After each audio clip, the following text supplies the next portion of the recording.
혹시 여러분들 주변에 20대에 어린 나이에 자수성가한 부자가 주변에 있으신가요?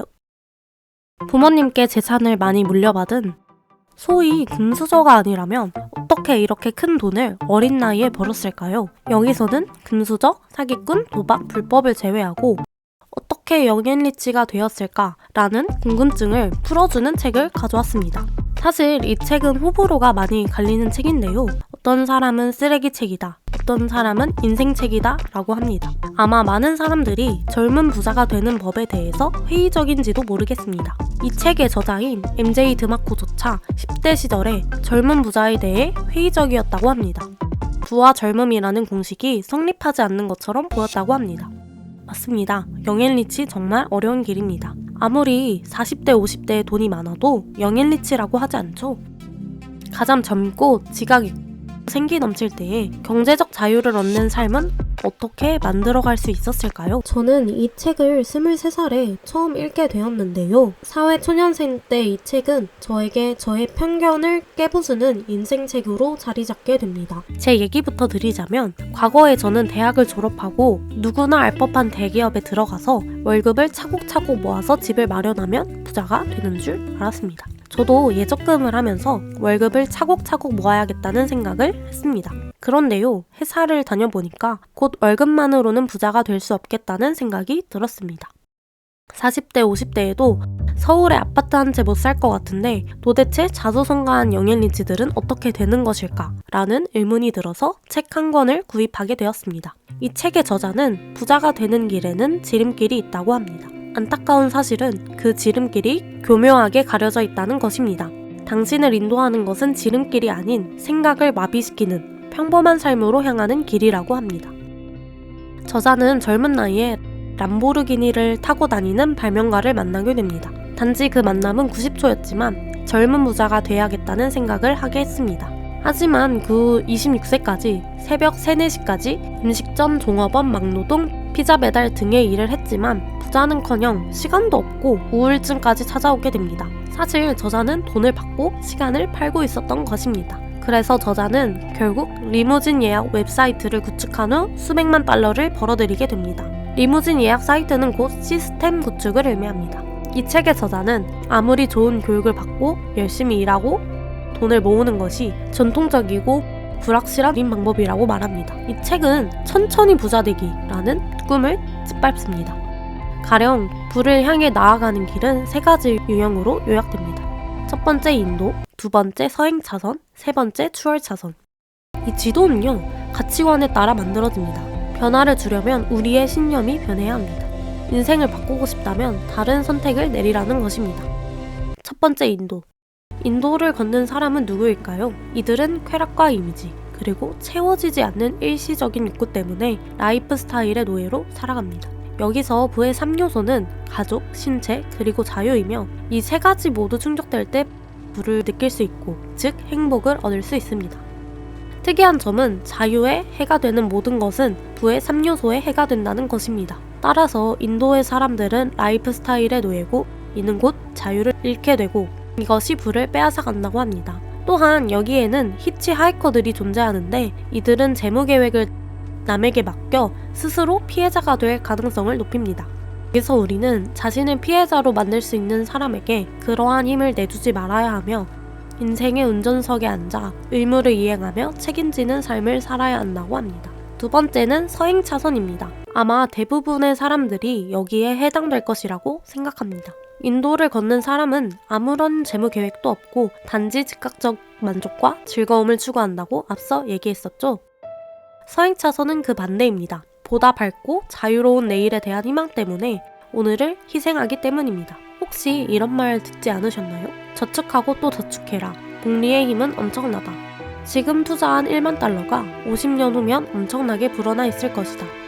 이 사람들은 부자가 될 거라는 약속을 하는 대신 그 대가로 자신의 젊음을 줍니다. 예시로 조 씨는 한결같이 저축하고 취직하고 쿠폰을 모아 버는 돈 이하로 생활 수준을 유지했습니다. 로펌에서 한 주에 60시간씩 일하느라 가족들에게 소홀하고 대부분의 시간은 사무실에서 보냈고 주말에서야 일로 인한 스트레스를 해소하며 시간을 보냈습니다. 그는 하기 싫은 일을 하느라 고통스럽게 보내는 나날들이 미래를 위한 희생이라고 정당화했습니다. 여기서 서행 차선에 대한 단점이 나오는데 그것은 첫째, 시간 거래는 곧 인생 거래. 두 번째, 제한된 경험, 즉 톱니바퀴처럼 소모적인 존재. 세 번째, 통제력 박탈, 자유 통제 불가능. 네 번째, 스스로에게 가장 마지막으로 투자할 수밖에 없다. 다섯 번째, 소득에 대한 횡포. 당신의 가치는 윗사람의 평가에 따라 결정된다. 즉, 서행차선 계획에 따르면 통제 불가능한 제한적 영향력밖에 발휘할 수 없으므로 결코 부자가 될 수 없다는 것입니다. 부 자체가 시간으로 이루어진 것으로 부를 얻기 위해 시간을 소모품으로 사용해서는 안 됩니다. 인생이 유한하다는 사실 때문에 시간은 부의 창출 요소가 될 수 없는 것이죠. 서행차선을 달리는 사람들은 학력으로 자신의 내재 가치를 끌어올리고자 합니다. 서행차선의 부자는 MBA를 따고 추월차선의 부자는 MBA를 딴 사람을 고용합니다. 그렇다면 서행차선을 벗어나는 방법은 과연 없을까요? 있습니다. 바로 첫째, 명성 쌓기. 두 번째, 열심히 일해서 경영자 되기입니다. 이 길은 일찍 시작해서 늦게 끝나는 여정이 될 것입니다. 서행차선을 달리는 사람들은 통제 가능한 변수 중 하나인 지출을 줄이려고 노력합니다. 그래서 대부분이 중산층에 머무르게 됩니다. 세 번째, 추월차선. 그렇다면 추월차선 알겠는데 추월차선이란 무엇일까요? 추월차선을 얻기 위해서는 4가지 요소에 집중해야 합니다. 첫 번째, 통제 가능한 무제한적 영향력. 두 번째, 사업. 세 번째, 라이프스타일, 즉 신념과 행동. 네 번째, 빠른 부의 형성입니다. 이들은 부채에 대해 빛으로 자신의 시스템을 설계하고 키울 수 있다면 빛은 유용하다고 생각합니다. 시간은 돈보다 훨씬 더 중요한 자산이라고 생각하며 돈은 어디에나 있고 자신으로 인해 감명받은 사람의 수가 곧 자신이 벌어들이는 돈이라고 생각합니다.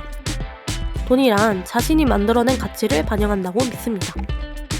주요 수입원은 자신의 사업 시스템과 투자입니다. 부를 늘리는 주요 전략으로는 부에서 유를 창조하는 방식입니다. 예를 들어 시장에서 가치 있는 것으로 키워내거나 기존 자산에 부가가치를 더하는 방식입니다. 인생은 자신이 만들어가는 것이라고 생각하며 재정적인 계획 또한 자신의 책임하에 있다고 생각합니다. 가장 중요한 차별점은 자신의 꿈이 아무리 튀는 것이라고 할지라도 추구할 가치가 있다는 것을 알고 끝까지 밀어붙이는 성격입니다. 제가 이 책을 읽으면서 아주 감명 깊었던 장면을 말씀드리겠습니다.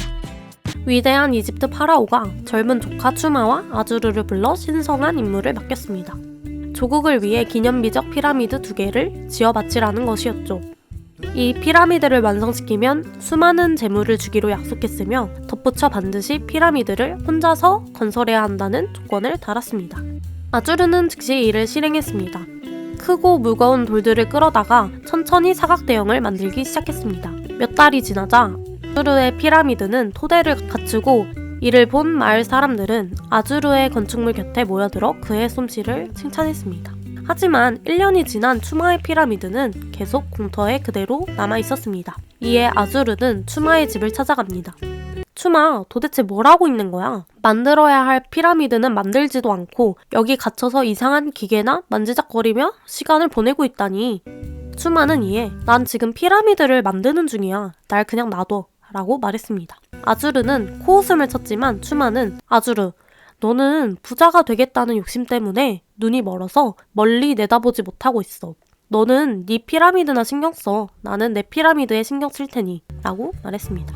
또 한 해가 지나고 아주르는 다음 층을 쌓기 시작합니다. 그러나 돌이 너무 무거워서 피라미드의 2번째 층까지 끌어올릴 수가 없었습니다. 그래서 아주르는 힘이 센 베누를 찾아가 조언을 구했습니다. 베누는 돈을 받고 아주르가 크고 강한 근육을 키울 수 있도록 도와주었습니다. 그러던 어느 날 아주르가 무거운 돌을 피라미드 위로 끌어올리고 있었는데 광장에서 소란스러운 소리가 들려왔습니다. 추마는 지지대, 바퀴, 지렛대, 밧줄 등이 복잡하게 얽혀있는 25피드에 달하는 거대한 기계를 천천히 옮기고 있었습니다. 기계는 큰 힘을 들이지 않고 돌을 하나씩 가볍게 옮겨갔죠. 아주르의 피라미드는 기초를 쌓는데 1년이 꼬박 걸렸는데 추마의 피라미드는 일주일이 걸렸습니다. 두 번째 층은 더욱 빠른 속도로 쌓아 올렸죠. 40일이 지나자 추마와 추마의 기계는 아주르가 3년간 해놓은 고된 작업을 고스란히 따라잡았습니다. 아주르는 그대로 무너졌습니다. 아주르가 무거운 돌을 옮기느라 몇 년을 보낸 반면 추마는 그 일을 대신해줄 기계를 발명한 것입니다. 결국 추마는 피라미드를 쌓게 되고 파라오에게 왕의 지위와 재물을 물려받게 됩니다. 아주르는 기존의 방식을 벗어나지 못한 채 돌을 옮기는 데 시간을 허비하고 힘을 기르기 위해 돈을 쓰고 또 돌을 옮기고 힘을 기르고 자기 방식에 문제가 있음을 받아들이지 못하고 같은 과정을 감내했습니다. 추월차선의 지도의 비결은 먼저 생산자가 되고 다음으로 소비자가 되어야 한다는 것입니다. 금을 캐려고 땅을 파는 대신 삽을 팔아야 한다는 것이죠. 기억하라. 소수만이 부자가 되고 당신은 이 소수 안에 들어가야 한다. 그러기 위해서는 생산자의 사고방식을 먼저 지녀야 합니다. 생산자 편에 서려면 사업가이자 혁신가가 되어야 합니다. 사업을 시작하고 세상에 가치 있는 무언가를 제공해야 합니다. 소비자가 가난한 다수라면 생산자는 부유한 소수입니다. 여기서 돈이 열리는 나무의 씨앗 5가지는 임대 시스템, 컴퓨터 소프트웨어 시스템, 콘텐츠 시스템, 유통 시스템, 그리고 인적 자원 시스템입니다. 임대 시스템의 종류에는 부동산, 라이센스, 특허가 있고 컴퓨터 시스템의 종류에는 인터넷과 소프트웨어 사업이 있습니다. 콘텐츠 시스템의 종류는 책, 블로그, 잡지, 유통 시스템에는 프랜차이즈, 체인점, 마지막으로 인적 자원 시스템은 관리 및 운영 비용이 가장 많이 들어갑니다. 지금부터 추월차선의 법칙을 알려드리겠습니다. 추월차선의 기본, 더 많은 인생에 영향을 미칠수록 당신은 더 부자가 된다. 수백만 명에게 영향을 미치면 수백만 달러를 번다. 여러분은 얼마나 많은 사람의 마음을 움직여 보셨나요? 그동안 어떤 문제를 해결해 왔나요? 자신이 소유한 돈의 양이 곧 우리 스스로가 증명한 가치의 양입니다. 또한 스스로에게 먼저 투자하려면 스스로를 소유해야만 합니다. 부를 향해 나아갈 당신을 소유하려면 사업이라는 행위로부터 당신을 분리시켜줄 회사를 차려야 합니다. 수백 가지의 선택의 결과가 지금의 우리입니다. 당신이 처한 상황은 그런 선택으로 인해 발생한 증상입니다. 우리가 내린 선택들이 모여 과정이 되고 과정이 라이프 스타일을 만듭니다. 가난의 주요 원인은 어리석은 선택이 있으며 당신의 인생의 운전대는 곧 당신이 한 선택입니다. 젊을 때 하는 선택일수록 큰 위력을 가지며 젊을수록 더 큰 마력을 지니게 됩니다. 왜 제가 앞서서 이 영상의 제목을 영앤리치가 되는 법이라고 적었을까요? 젊을수록 더욱더 큰 마력을 지니고 있기 때문입니다. 이 영상을 보시는 10대, 20대 분들 축하드립니다. 자, 계속해서 말해보자면 추월차선을 달리는 사람들은 시간을 모든 자산 중 으뜸으로 여깁니다. 근면과 헌신이 승자와 패자를 가릅니다. 다른 사람처럼 살지 않으려면 다른 사람들이 하지 않은 것을 해야 합니다. 또한 실패는 성공에 당연히 수반되며 실패를 예상하고 그로부터 배워야 합니다. 여기서 제 마음을 울렸던 구절을 소개해드리겠습니다. 언젠가라는 말은 하지 마라. 완벽한 타이밍이란 없다. 기회는 타이밍에 관심이 없다. 기회는 당신 주변에 자주 들르므로 당신은 그것을 낚아채야 한다. 무엇보다 기회는 변화와 도전의 옷을 입고 나타난다. 기억하라. 변화가 백만장자를 탄생시킨다. TMI로 이 구절을 읽으면서 초격차라는 책이 생각났는데요. 다음에는 초격차 책을 리뷰하도록 하겠습니다. 마지막으로 영향력을 향한 길에 들어서 볼까요? 추월차선 5계명을 요약해보겠습니다. 첫 번째, 필요의 계명. 돈을 쫓지 말고 필요를 쫓으라. 두 번째, 진입의 계명. 진입 장벽이 높거나 남달리 탁월하거나. 세 번째, 통제의 계명. 통제권을 갖고 있어야 큰 돈을 만질 수 있다. 네 번째, 규모의 계명. 사업의 힘은 규모에서 나온다. 다섯 번째, 시간의 계명. 시간을 쏟아붓지 않아도 돈이 되는 사업.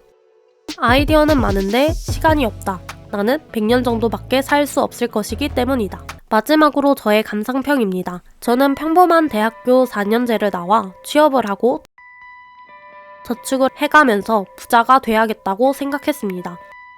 이 책을 읽기 전에는 말이죠. 20대에 저의 인생책이 되어버렸습니다.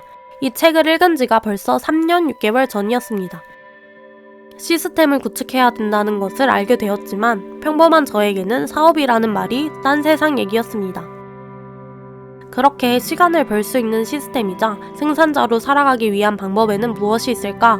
라는 고민을 스스로 해봤고 이 시대의 시스템이란 저는 유튜브라고 생각했습니다. 그것도 바로 21년쯤, 3년 6개월 전쯤의 말입니다. 하지만 이 영상은 24년 5월 1일에 올라오게 됩니다. 저는 3년 6개월 동안 귀찮아서 미루게 됩니다.